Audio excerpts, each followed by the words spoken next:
L'abattement forfaitaire, comment est-ce que ça marche quand on a une activité mixte? On a Kevin Derick, 18, qui dit bonsoir.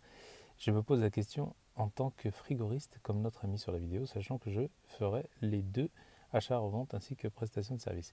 Mais concrètement, c'est très simple.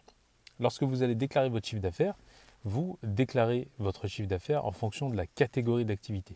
Donc si vous avez une part d'achat-revente, vous déclarez ce montant de chiffre d'affaires dans l'achat-revente. Si vous faites en plus de ça de la prestation de service, vous allez déclarer ça donc dans la catégorie prestation de service artisanale ici en l'occurrence.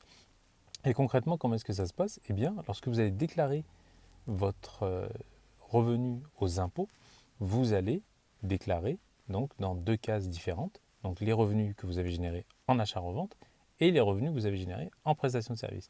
Et concrètement, l'abattement qui correspond à la catégorie est appliqué automatiquement. Donc si j'ai fait par exemple 10 000 euros en achat-revente, je vais avoir 71% d'abattement.